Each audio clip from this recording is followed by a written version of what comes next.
esfuerzo se está haciendo por primera vez conocido por el pueblo. Aquí se está buscando un documento histórico, un aporte en la calidad democrática de las respectivas actuaciones. Los principios y derechos fundamentales. Durante 150 años, el Poder Judicial estuvo sometido a la tutela.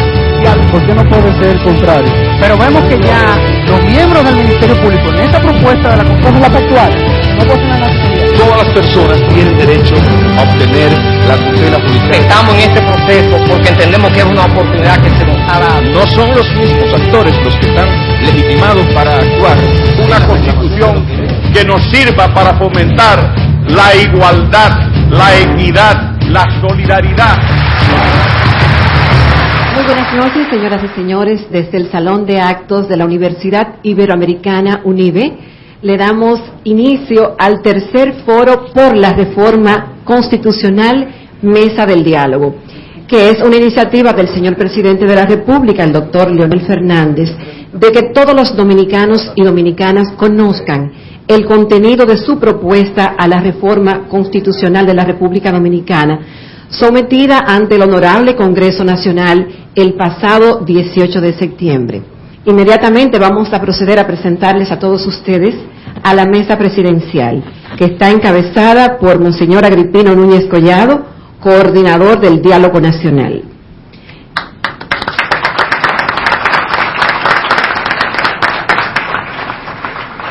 El doctor Julio Amado Castaño Guzmán, rector de UNIBE. El licenciado Rafael Núñez, director de Prensa, Información y Publicidad de la Presidencia de la República. El doctor Servio Tulio Castaños Guzmán, vicepresidente ejecutivo de la Fundación Institucionalidad y Justicia. También integran esta mesa de honor el doctor Milton Ray Guevara, reconocido abogado constitucionalista dominicano y uno de los miembros de la comisión que tuvo a su cargo la redacción del proyecto de reforma constitucional. También nos acompaña el licenciado Pelegrín Castillo, abogado y diputado ante el Congreso Nacional. En calidad de comentarista de este importante tema que vamos a conocer en esta noche, nos acompaña el licenciado Eric Raful, abogado, y el licenciado Francisco Álvarez Valdés. Este foro, así como los anteriores que se han realizado, cuenta con los auspicios de la Presidencia de la República, la Pontificia Universidad Católica Madre y Maestra y la Fundación Institucionalidad y Justicia FINJUS. Con ustedes, el licenciado Pelegrín Castillo. Yo quisiera compartir con ustedes algunas consideraciones generales antes de tratar de abordar en el tiempo que tenemos el tema de la banca central y del presupuesto nacional. Yo pienso que el Congreso Nacional, la Asamblea Revisora, debe tomarse su tiempo para estudiar esta propuesta. Precisamente porque es tan importante, tiene que actuar con mucho tiempo, con mucha reflexión. Es cierto que la consulta que se ha hecho para construir esta propuesta se empezó a ejecutar hace más de 2 años. Pero propiamente la propuesta que llega al Congreso es nueva y por tanto desconocida. Y tiene diferencias en aspectos importantes con la propuesta de la Comisión de Juristas y además tiene diferencias muy importantes con la Constitución vigente.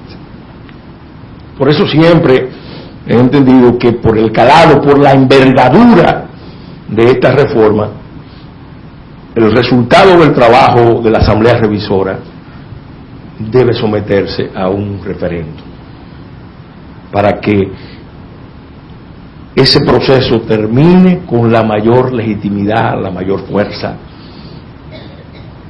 que una constitución de esta naturaleza precisa. Y fíjense que hablo de una constitución de esta naturaleza, porque propiamente, aunque estamos usando la técnica de la Asamblea Revisora, en realidad se trata de una nueva constitución. La constitución, y esta es otra idea que quiero compartir con ustedes, la técnica constitucional, el constitucionalismo como movimiento histórico, tiene una meta muy clara: limitar y racionalizar el ejercicio del poder. Por tanto, para que una reforma constitucional sea auténtica y duradera, no puede responder a los intereses de coyuntura, de líderes, de grupos de líderes, de partidos, de grupos de partidos o de sectores específicos. Tiene que ser trascendente, tiene que tener perspectiva histórica, tiene que tener raíces.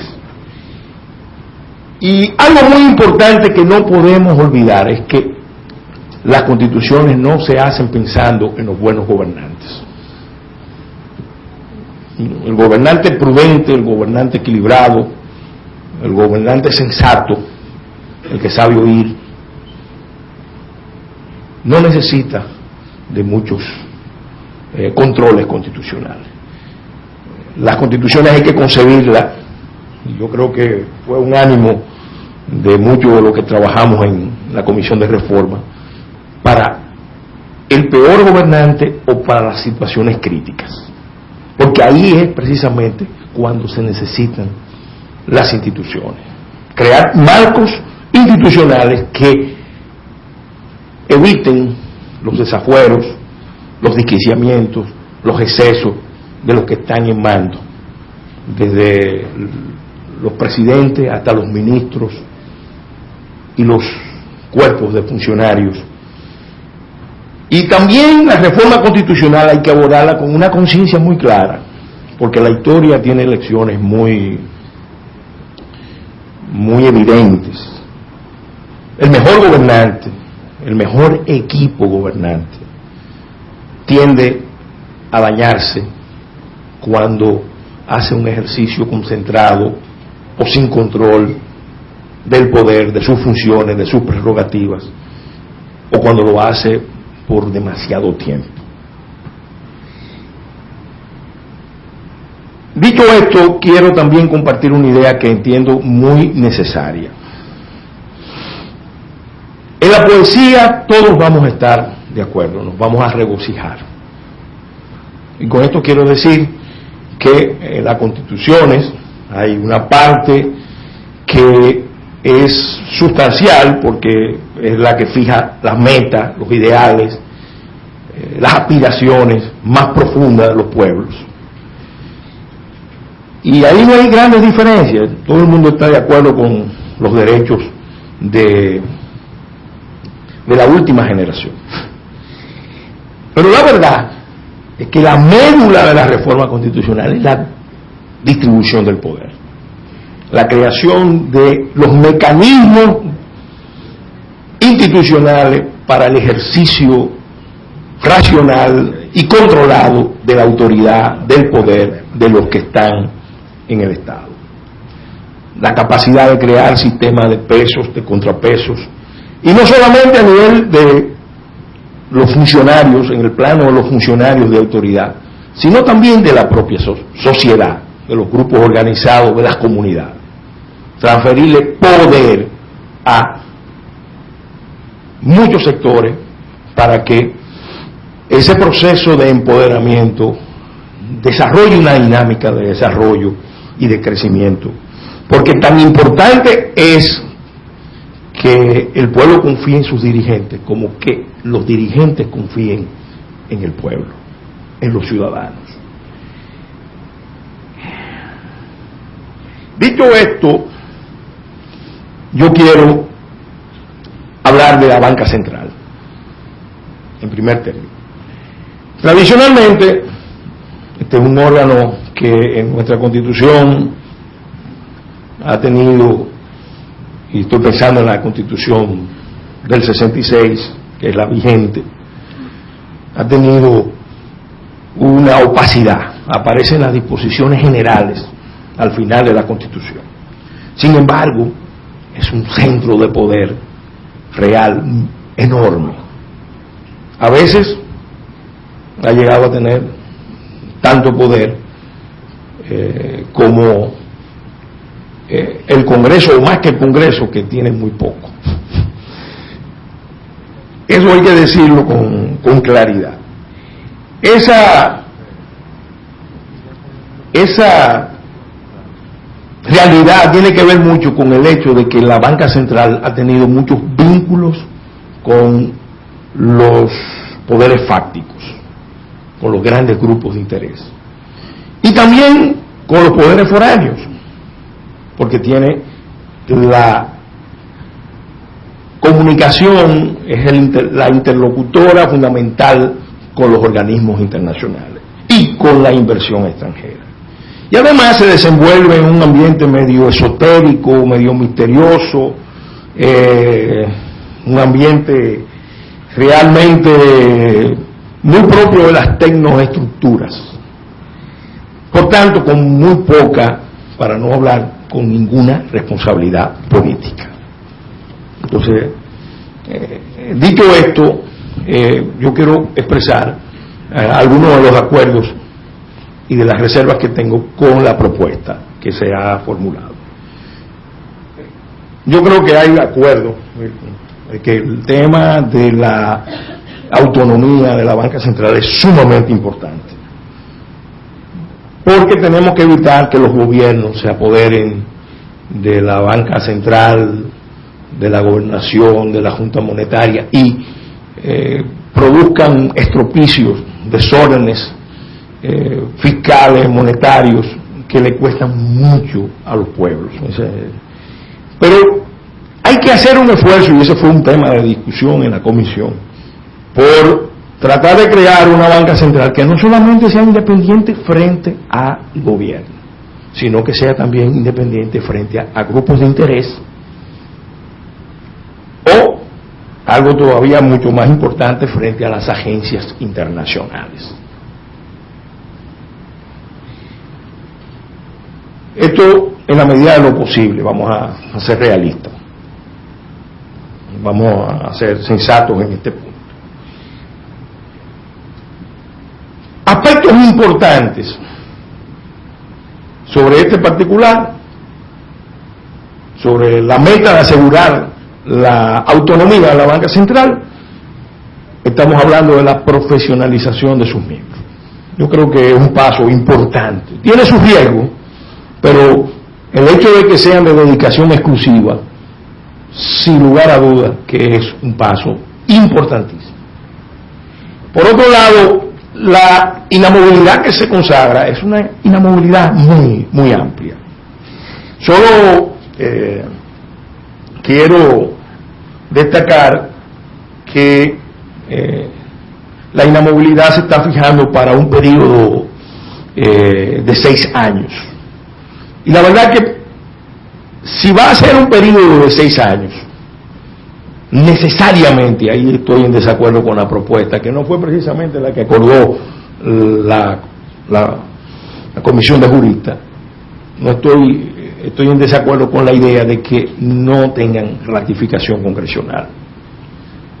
O son coincidentes con el periodo presidencial, o si van a ser de 6 años, esos nombramientos tienen que estar ratificados o por el Senado con una mayoría reforzada de 2/3 partes, o por ambas cámaras con una mayoría de la mayoría absoluta de la matrícula de la Cámara. Eso garantizaría entonces una inamovilidad y un gran acuerdo sobre la composición.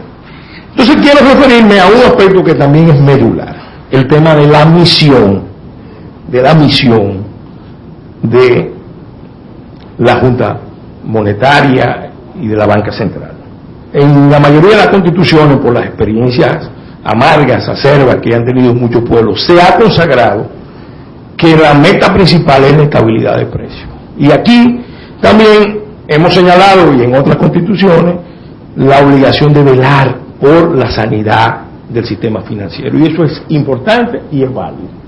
Eso es un paso adelante que hay que reconocer. Pero, de todas formas, subsiste el problema de la necesidad de coordinar las políticas monetarias con las fiscales. Porque realmente se puede conseguir estabilidad de precio, pero a un costo social muy alto. A un costo social muy alto. Y entonces, en ese sentido, algunos países que han tenido, sobre todo que se han definido como Estado social y democrático de derecho, tienen la necesidad de consagrar fórmulas que contribuyan a conciliar las políticas fiscales y sociales con la política monetaria. Y eso no solamente se logra con una composición como la que se ha propuesto, donde hay una representación del Ejecutivo en la Junta Monetaria, que dicho sea de paso, se puede mejorar sustancialmente, sino también con un mandato expreso, aunque la prioridad sea la estabilidad de precios y la sanidad de las estructuras financieras y bancarias del país. La banca central no puede actuar sin tomar en cuenta los requerimientos de política fiscal y de política social. Aquí me dieron una indicación, no sé cómo está el tiempo porque no hemos llegado al tema del presupuesto. Bueno, del presupuesto voy a hacer un ejercicio para ser bien breve. Esta es la ley más importante después de la Constitución. En las mejores democracias, los mejores programas, las mejores aspiraciones no se pueden realizar sin medios y recursos. Si nosotros queremos reducir el clientelismo y el populismo del sistema político, nosotros tenemos que empoderar el Congreso para que los senadores y diputados, como representantes de sus comunidades, tengan capacidad de incidir en la formulación del presupuesto y algo todavía mucho más importante, en el control de la ejecución del gasto presupuestario. Ahora mismo, en la Constitución vigente, la situación es deplorable. Yo, en este punto, reconozco que el Poder Ejecutivo tiene la primacía y debe tenerla porque es el funcionario con mayor mandato y un mandato para definir las prioridades nacionales. Sin embargo, creo que esa prioridad, ese liderazgo, esa preeminencia presidencial en materia presupuestaria se puede matizar o limitar. Ya se logró algo muy importante fijando una fecha tope de sometimiento y estableciendo un riesgo que a los ejecutivos no les gusta, que el Congreso pueda, si someten más allá de esa fecha, intervenir y modificar con mayoría simple. Eso es muy importante. Y la regla de la mayoría de 2/3 partes, yo creo que debe mantenerse. Hay gente que entiende que no. Debe mantenerse no solamente en interés de la política nacional, sino del propio Congreso, porque una discusión abierta en el Congreso sobre esta materia puede generar muchos problemas. Sin embargo, sí creo que el Congreso Nacional sí puede, ahora cuando se va a formular la reforma constitucional, establecer también la regla, que es una regla de equidad, de que cuando el Poder Ejecutivo envíe presupuestos suplementarios o solicite asignaciones de recursos extraordinarios, más allá de lo que ya se acordó inicialmente, entonces exista la posibilidad de que con una mayoría simple, o mejor dicho, que el Ejecutivo necesite alcanzar 2/3 partes para poder lograr esa aprobación. Eso garantiza que el Ejecutivo tenga que aplicarse a la ejecución fiel de sus presupuestos, los que ya han sido aprobados. Y por otro lado, ayudaría considerablemente a a darle más poder al Congreso para que senadores y diputados, en vez de tener que hacer política en el marco del clientelismo y el populismo, que es lo tradicional, tengan capacidad de incidir en la ejecución de las obras. Otro aspecto importantísimo que yo realmente cuestiono que se haya retirado de la propuesta de la comisión es el tema de la información regular de la ejecución presupuestaria. Actualmente nosotros nos enteramos después que se ejecuta el presupuesto. Debería haber una información regular, por lo menos 3 o 4 veces al año, de cómo se va ejecutando y por qué se han variado o se tienen que variar determinadas políticas. Igualmente, nosotros entendemos que hay necesidad de mantener el numeral 18 de la actual Constitución, que establece que el Congreso tiene la obligación de examinar todos los actos del Poder Ejecutivo y aprobarlos si son ajustados a la Constitución y las leyes. Eso se eliminó en la propuesta y esa es una disposición que tiene que mantenerse. Igualmente, hay necesidad de establecer que los gastos extraordinarios no necesariamente tienen que aprobarse. En la propuesta del Ejecutivo se habla de aprobar y se hacen muchas menciones de aprobar y el Congreso tiene que tener la opción de no aprobar y eso tiene que estar claramente establecido. Aunque está tácito en nuestro país, es importante que quede explícito, porque hay ciertas lógicas muy literales y muy apegadas a la letra para producir a veces excesos inaceptables. Igualmente, y lo digo ya de último, entiendo que es necesario que la regla de la vigencia del presupuesto del año anterior, en caso de que no se haya aprobado la propuesta del presidente, se matice con la afirmación de que se hará con las restricciones dispuestas por la ley orgánica del presupuesto. Este tema es muy importante y no debo dejarlo de mencionar. Yo pienso, lo traté de meter en el debate en la comisión, pero tengo el privilegio de poder intervenir en ese punto en la Asamblea Nacional. Pienso que es necesario, que es urgente, que todo lo que tenga que ver con endeudamiento público esté sometido a ciertas reglas de racionalización. La Constitución tiene que hacer mención expresa de los criterios que tiene que tener el Congreso para aprobar los empréstitos del Ejecutivo, para que no sea una aprobación como nosotros hemos visto que le ha costado tanto a República Dominicana. Concluyo diciendo, la mejor Constitución es la que se cumple. Es la que, como decía un constitucionalista británico, está escrita en el corazón del pueblo por la mano de la historia. Y hago esta reflexión, la comparto con ustedes, porque entiendo que este esfuerzo que se está haciendo debe ser, y vamos a luchar para que sea, la expresión de un cambio en el plano más importante, porque en el texto podemos poner muchas cosas, pero si no cambiamos los valores, las actitudes, las creencias de las clases dirigentes en primer término y luego de la cultura política nacional, el mejor texto constitucional no logrará los resultados que el país necesita como nunca antes para construir un Estado fuerte, eficiente, capaz de enfrentar los enormes desafíos que tenemos en el presente y que se avisoran en el porvenir. Muchas gracias.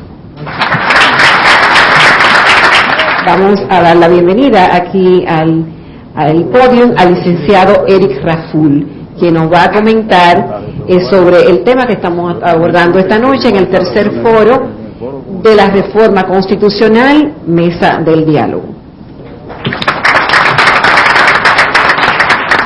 Creo que es preciso que abordemos unas breves generalidades antes de entrar en las puntualizaciones que tenemos respecto del tema que nos ocupa hoy. No hay duda de la importancia que comporta para el fortalecimiento de nuestro Estado de Derecho que la República Dominicana se dote de una Constitución que consagre los fundamentos necesarios para que el país cuente con un verdadero y efectivo Estado social democrático de derecho.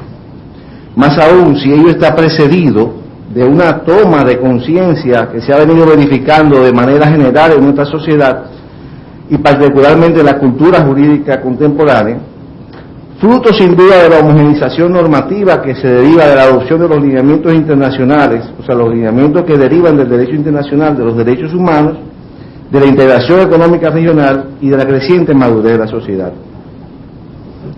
Básicamente, si partimos de una realidad que no podemos negar, el olvido y la marginalidad con que casi a todo lo largo del siglo pasado se mantuvo en nuestra academia jurídica y en la tradición jurídica nuestra al derecho constitucional. Es indudable que la constituyente, a nuestro modo de ver, debió ser el mecanismo ideal para consagrar esta importante propuesta presidencial por el valor empoderante y didáctico que se deriva de la participación ciudadana en la legitimación de un texto normativo de carácter sustantivo, sobre todo si tenemos en cuenta la escasa o casi nula presencia de valores constitucionales en la conciencia y acción de la población. Eso que Pellegrín brillantemente acaba de señalar, la Constitución en el corazón de la gente. Esto se traduce en uno de los más serios obstáculos para la materialización de este Estado social y democrático de derecho a que aspira este texto constitucional, porque él mismo solo es posible lograrlo con lo que Peter Aberle denominó cultura de la Constitución, en la gente, en la comunidad. Sin embargo, al margen de ese punto nodal y de otros también a nuestro entender vitales que abordaremos a propósito del tema que nos concierne para esta jornada, entendemos y hay que reconocer como importante y valioso que en un texto constitucional se incorporen más de 30 artículos comprendidos en el título segundo de la propuesta presentada por la Presidencia de la República, en los cuales se desarrollan muy adecuadamente los derechos, garantías y deberes fundamentales y sobre todo, y esto es muy importante, que en una especie de acción afirmativa constitucional se especialice una jurisdicción constitucional independiente de la justicia ordinaria. Lo que representa, obviamente, un indudable paso de avance siempre y cuando no se incorporen, y ya estoy hablando del texto de la propuesta global, no se incorporen ciertas regulaciones contenidas en la propuesta del texto que no concierne, que a nuestro entender atentan contra la naturaleza democrática del mismo y contrarían lo que vimos que fue la voluntad original manifestada por el presidente de la República cuando sometió la consulta y designó la comisión que trabajó la propuesta. Nos convoca hoy el tema de regulación económica, sistema financiero y control del Estado. Por el poco tiempo de que disponemos, no podremos extendernos como quizás sería apropiado, aunque Pellegrín y Milton tocaron temas que creo que son muy importantes. Por lo que primero plantearemos algunas consideraciones respecto de aspectos que entendemos ciertamente como preocupantes en la propuesta y que creemos necesario trabajar más para que la misma tenga una esencia democrática y de respeto a la dignidad humana. Pero ¿por qué democrática? Porque primero se precisa que los poderes del Estado cuenten con herramientas que le permitan controlarse efectivamente entre sí, para que, como estableció Montesquieu, el poder frena poder, o como planteó Madison, que cada unidad de poder pueda real y efectivamente controlar a la otra. En cuanto a lo segundo, es decir, al enaltecimiento de la dignidad humana, esta solo se logra en el contexto de una interpretación constitucional y de su contenido, como ha establecido la Corte Constitucional de Colombia, con el reconocimiento de la autodeterminación de la comunidad, con su participación activa en las discusiones que le incumben y tomando en cuenta, entonces, este criterio de la necesidad de preservar la dignidad, respetando la autodeterminación de las comunidades, entramos de lleno en los artículos que, a propósito de los cuales tenemos observaciones. Ordenamiento del territorio y la administración local. Título octavo, artículo 176 al 191. Creo que casi todos tienen la Constitución con ustedes, el proyecto. Con el mandato contenido en el artículo 177, se establece que las políticas públicas procurarán una distribución equitativa del gasto público entre las distintas regiones y provincias de la República. Y eso es muy importante a propósito de los señalamientos que hacía Pellegrini. Sin embargo, cuando se entra en el tema de la administración local, esta propuesta incluye al gobernador, quien además preside un Consejo Provincial de Desarrollo, lo que a nuestro entender atenta contra la autodeterminación de las comunidades, más aún cuando la única explicación de la figura del gobernador lo es su relación con el Poder Ejecutivo, sin que en su designación ni en la determinación de sus atribuciones y poderes participe en ningún momento la comunidad. De manera histórica, en todos los periodos del gobierno, las gobernaciones muchas veces han suplantado a los cabildos o competido con estos en la ejecución de programas de inversión en los que la comunidad es indudablemente marginada. El gobernador, señores, solo es un representante del Ejecutivo, y esta figura debe estar en otro lugar de la Constitución, posiblemente entre las facultades del Poder Ejecutivo, pero jamás en el capítulo que está dedicado a la administración local. En ese orden de ideas, el denominado Consejo Provincial de Desarrollo, que según la propuesta preside el gobernador, debe segregarse no solo del capítulo relativo al gobierno local, sino además de toda la Constitución. Una Constitución que en su artículo 6 proclama estar fundada en el respeto de la dignidad humana, no puede intercalar la figura del gobernador colidiendo con la administración local, pues como ha establecido la Corte Constitucional de Colombia, el respeto de la dignidad humana se traduce en la participación de la comunidad en su propia autodeterminación, en esa participación, en esa toma o participación en la toma de decisiones respecto a los asuntos que le son inherentes a la comunidad.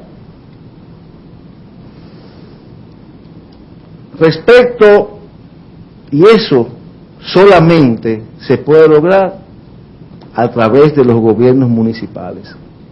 Esta figura del gobernador es una figura odiosa, no es elegido por nadie, y colide, reitero, y esto es muy importante, con los verdaderos representantes de la comunidad, con el cabildo. En cuanto a la gestión descentralizada y el control de la administración local, que está en los artículos 185 y siguientes, insistiendo con el tema de la dignidad humana, como lo ha razonado la Corte, que es el derecho a la participación, el artículo 185 establece que el Estado propiciará transferencias graduales de competencias y recursos del ámbito nacional hacia los gobiernos locales. Más adelante, el artículo 187 dice que la inversión de los recursos municipales se hará con presupuesto participativo con la corresponsabilidad ciudadana en la definición, oigan bien, en la definición, ejecución y control de las políticas de desarrollo local. Me parece magnífico la redacción.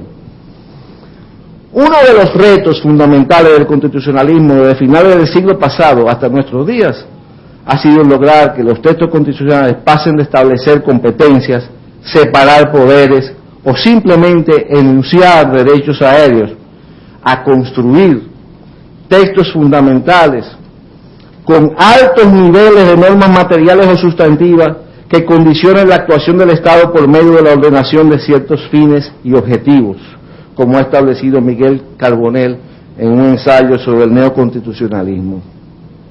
En ese orden se precisa no solo que se establezca, como disponen los artículos recién citados, la participación de la comunidad, sino que además se prevé y organice muy claramente el derecho de la misma a impugnar ante la justicia la no actuación de los cabildos en función de ese mandato participativo.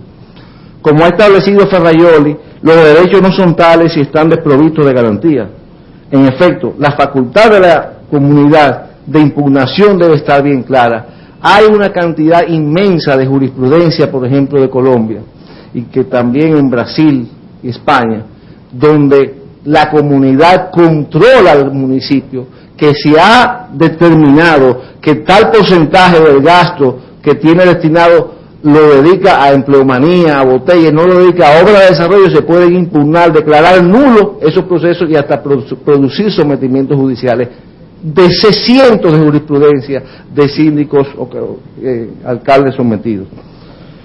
Para finalizar, respecto al control de la administración local, entendemos como inapropiada la facultad otorgada al Poder Ejecutivo en el artículo 108.16, que faculta al Ejecutivo anular por decreto motivado los arbitrios establecidos por los ayuntamientos cuando los mismos colidan con el comercio y el tránsito, el sistema tributario, o sean manifiestamente irrazonables.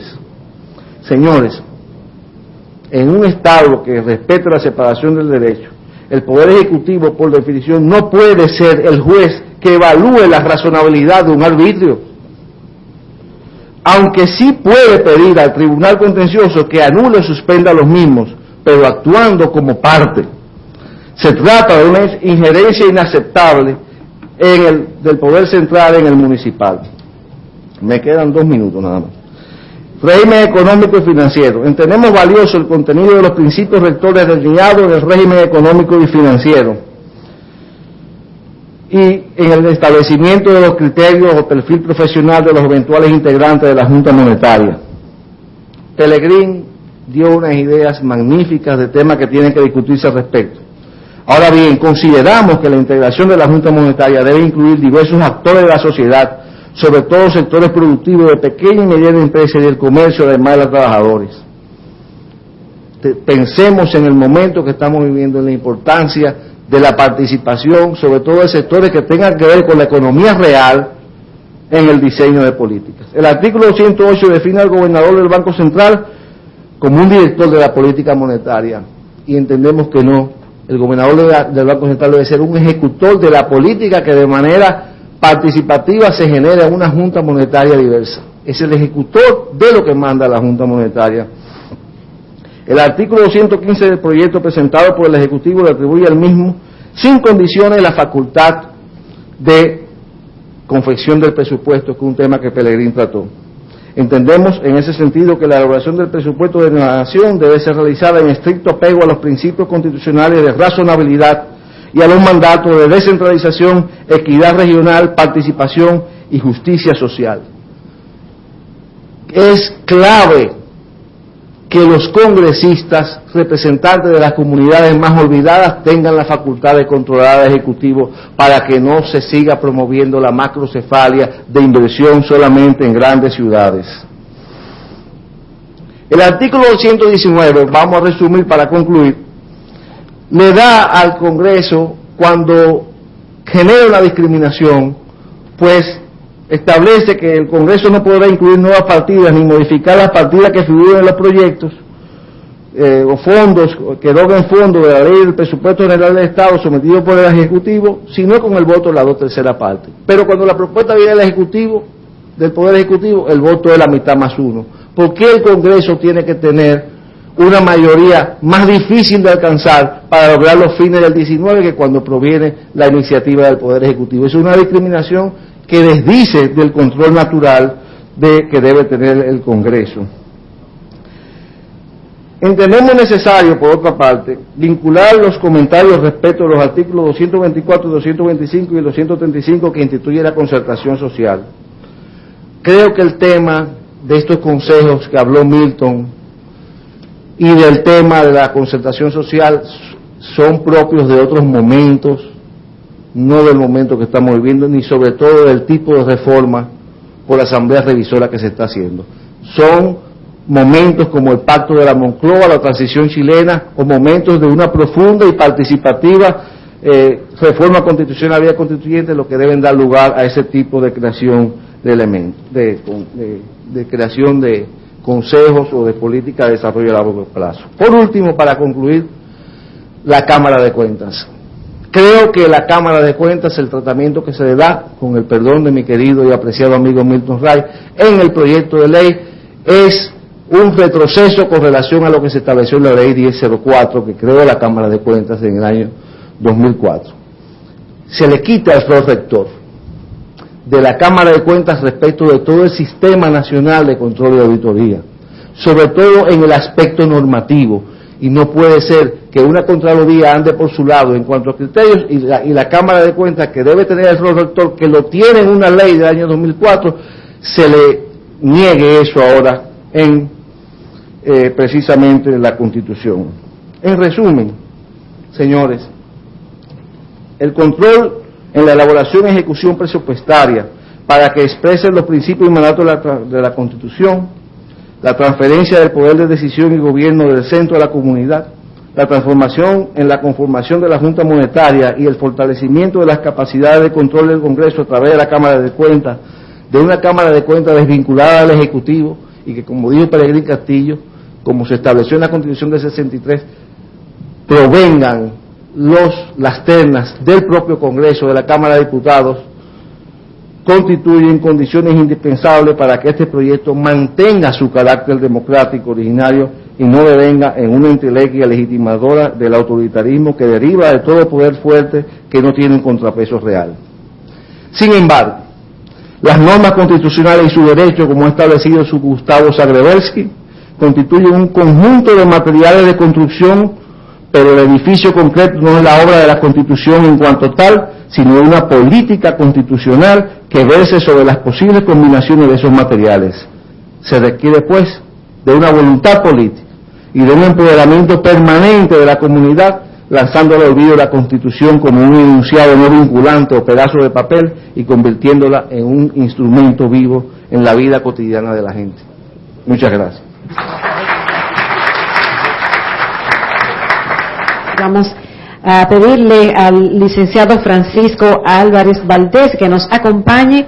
Él, al igual que el licenciado Raful, tendrán a su cargo los comentarios del tema que tratamos esta noche en este tercer foro de la Reforma Constitucional, Mesa de Diálogo, Regulación Económica, Sistemas Financieros y Control del Estado. Con ustedes, el licenciado Francisco Álvarez Valdés.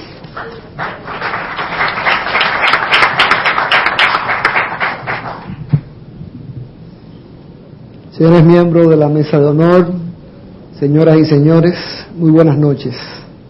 En primer lugar, debo agradecer a las entidades organizadoras de este foro la oportunidad que me dan de ofrecer mis comentarios sobre este importante tema que nos reúne aquí a todos esta noche. Me han solicitado comentar el contenido del proyecto a partir del artículo 176. He organizado los comentarios en un primer grupo de aspectos generales y en un segundo grupo de aspectos puntuales.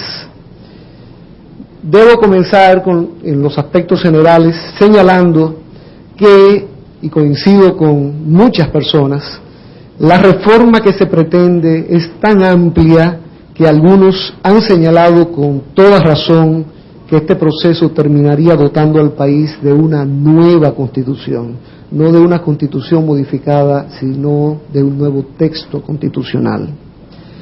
Muchas de las conquistas logradas a través de las decisiones de la Suprema Corte de Justicia, de ratificación de pactos internacionales, aprobación de leyes adjetivas, son llevadas ahora al texto constitucional, lo que encuentro positivo. Sin embargo, en mi opinión, el proyecto, en vez de, por lo menos, acercar a los tres poderes del Estado a un equilibrio, consolida la preeminencia del poder ejecutivo a expensas de los otros dos poderes del Estado. la función legislativa vería reducidas sus facultades, como por ejemplo al eliminarse su capacidad de examinar anualmente todos los actos del Poder Ejecutivo y aprobarlos si son ajustados a la Constitución y a las leyes, tal como señaló el licenciado Pelegrín Castillo. Con el Poder Judicial la situación aún es mucho más grave, pues lo que pretende este proyecto de reforma es desmembrarlo con el objetivo de reducir la amenaza que representa su creciente independencia. Todos quisiéramos que el Poder Judicial fuera todavía mucho más independiente de lo que ahora es, pero nadie puede negar que ha venido en un camino de incrementar su independencia, aunque todavía le falta mucho. Sin embargo, este proyecto lo que pretende es un retroceso al respecto. Y, obviamente, esta situación del Poder Judicial encuentra un claro ejemplo con el aspecto de segregar las funciones de control de la constitucionalidad de las leyes, por un lado, y la de segregar también la facultad de dirimir los conflictos entre el Estado y los particulares, para atribuir estas funciones, estas facultades, a tribunales convenientemente aislados, obviamente en consecuencia mucho más susceptibles de poder ser influidos desde cualquier sector. Esta situación, de ser aprobada, repercutiría negativamente en el sistema de control de los actos del Estado, y hay que tenerlo muy, pero muy en cuenta. Un último comentario general es la constitucionalización del clientelismo como forma de hacer política en el país, al otorgar al presidente facultades para designar cuantos viceministros entienda conveniente, para crear organismos desconcentrados que muchas veces se convierten en organismos paralelos a las secretarías, que se llamarían ministerios, que establecen las leyes, para fijar y modificar libremente los salarios de los funcionarios y empleados públicos. Todos estos aspectos pues contribuirían a consolidar el clientelismo en la República Dominicana. Dentro de los aspectos puntuales, un primer detalle se relaciona con la organización del territorio, en el sentido de que debe establecerse la creación de nuevas provincias, municipios o divisiones territoriales, y para esto debería contarse con una mayoría calificada en el Congreso, por lo menos de las 3/4 partes de la matrícula de ambas cámaras, para de esta manera tratar de ponerle fin a la balcanización del territorio, reduciendo los costos con que debe manejarse el Estado. Al igual que se hace con la Cámara de Diputados, debe fijarse un número límite a los integrantes de los consejos de regidores, hoy salas capitulares, pero esperamos que sea más racional que los 250 establecidos para los diputados. Debo elogiar los principios rectores del régimen económico establecido en el artículo 195 del proyecto e identificados como crecimiento económico, justicia social, equidad, cohesión social y territorial, sostenibilidad ambiental, libre competencia, participación, solidaridad e igualdad de oportunidades. Son herramientas importantes que permitirán construir mejores soluciones a los problemas que puedan presentarse, ayudando a interpretar no solo el texto constitucional, sino cualquier norma general de aplicación obligatoria.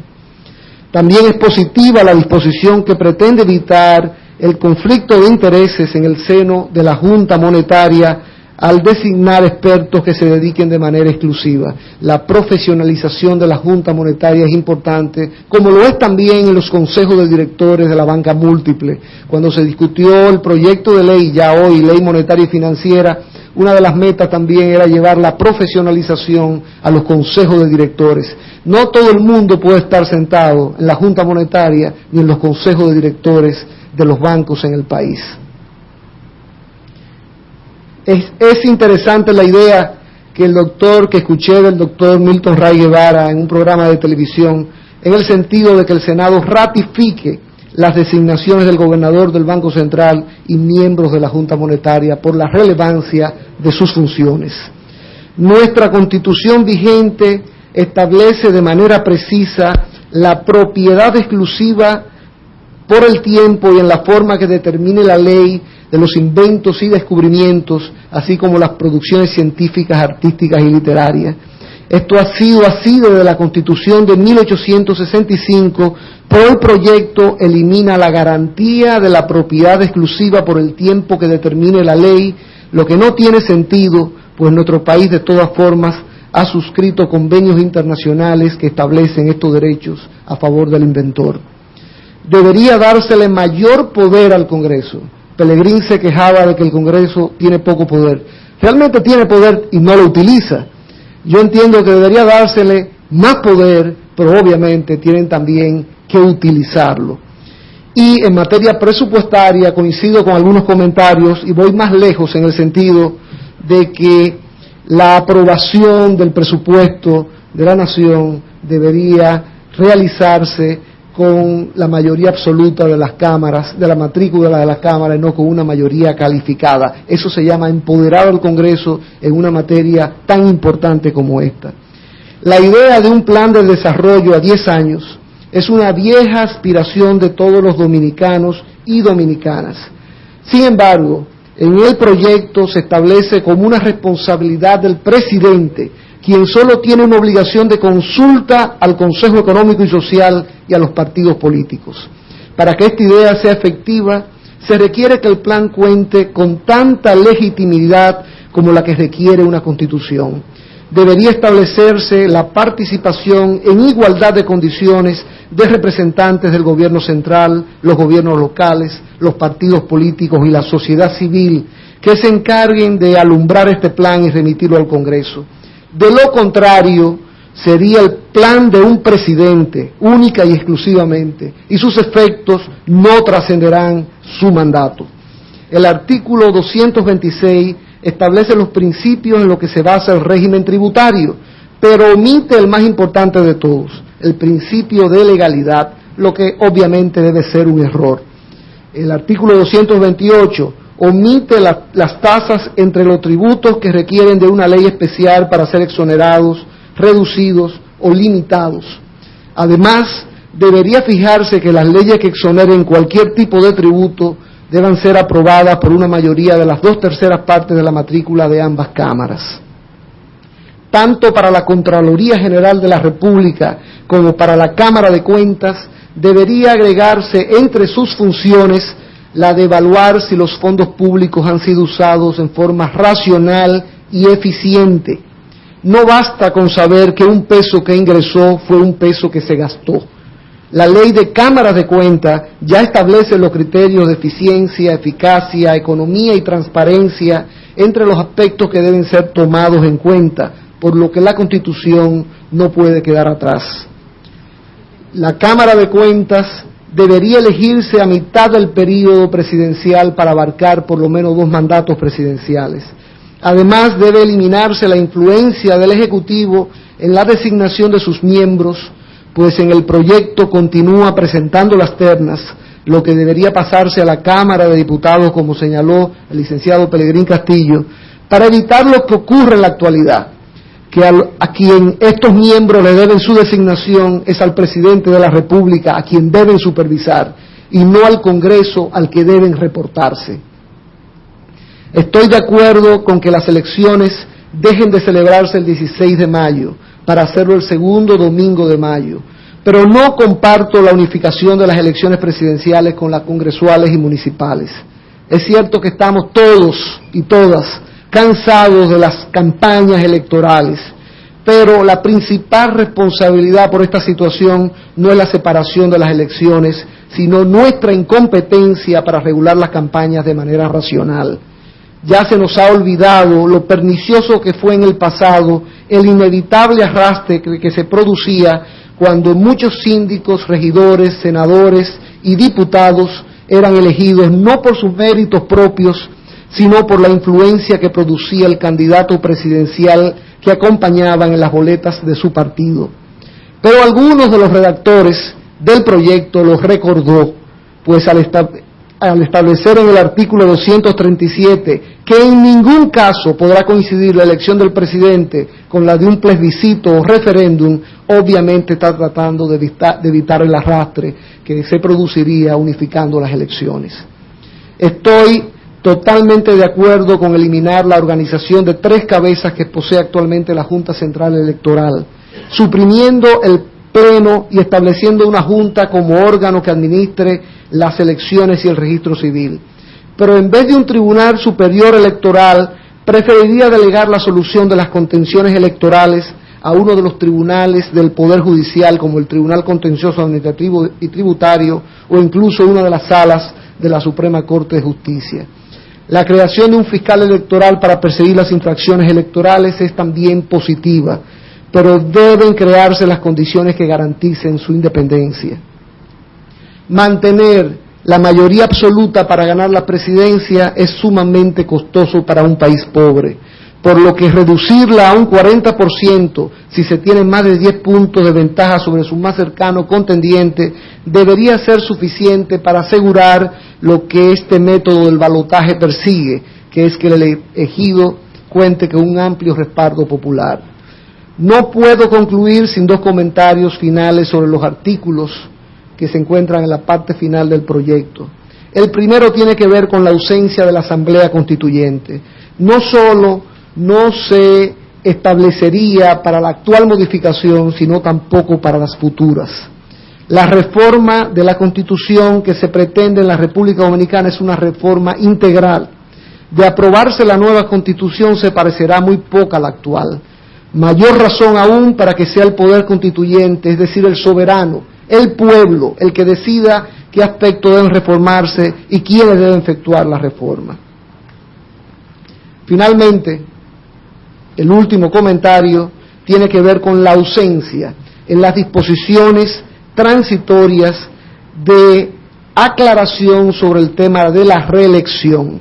En mi opinión, la reelección debería sencillamente prohibirse, pues es la madre de muchos de los abusos que se cometen contra el erario público. Pero en todo caso, el proyecto debería dejar absolutamente claro si el actual presidente de la República, que ya tiene una reelección consecutiva acumulada, podría postularse o no en el año 2012.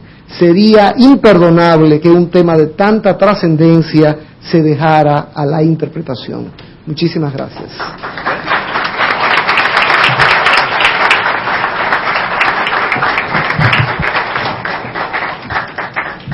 Fueron las palabras del licenciado Francisco Álvarez Valdés, quien en esta noche ha sido el último comentarista de este tercer foro por la reforma constitucional.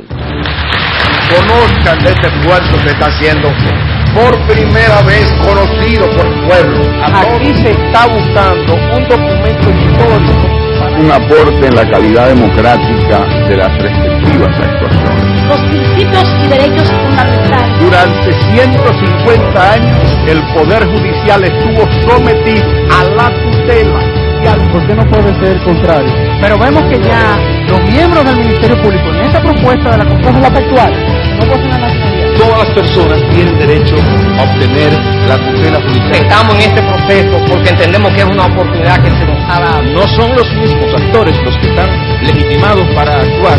Una constitución que nos sirva para fomentar la igualdad, la equidad, la solidaridad.